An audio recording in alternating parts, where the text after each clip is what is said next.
Վայ ջան, կանխատեսումները չեղավ, չէ։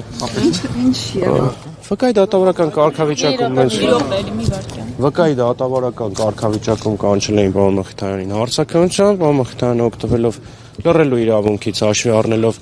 ողջամտորեն ենթադրելով, որ իր կողմից տրված տեղեկատվությունը կարող է օգտագործվել իր դեմ, հրաժարվեց ցուցմունք տալուց։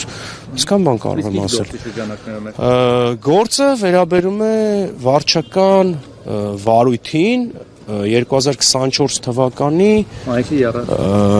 2024 թվականի մայիս ամսին տեղի ունեցած։ Այդ վարչական վարույթի մեջ քրեական կոմպոնենտ կա։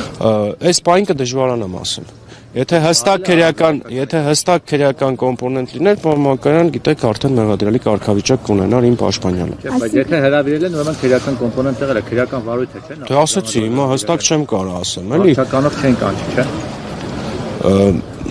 Այլ դեպքում միգուցե չկանչեին առհասարակ։ Օրինակ, եթե Ռուբեն Մխիթարյանը չլիներ։ Միգուցե, սա որպես ենթադրություն։ Այսինքն սա ենթադրում են, որ քարոզարշավի ընթացքում նորից կկանչեն պարոն։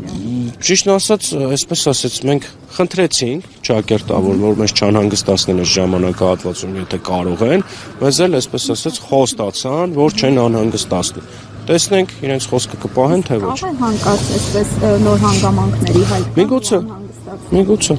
Իսկ տիկին քննիչը ինչ ասաց, ինչու է հիմա հիշել պարոն Մխիթարյանին։ Ինչն է դրել իրեն հենց այս։ Համենայն դեպս տիկին քննիչը չասեց, որ պատճառը պարոն Մխիթարյանի քարոզարշավն էր, բայց դա դեռ որոշի բան չի նշանակում։ Ծանոթացաք, հա, պարոն Մխիթարյան։ Վճարը չծել է։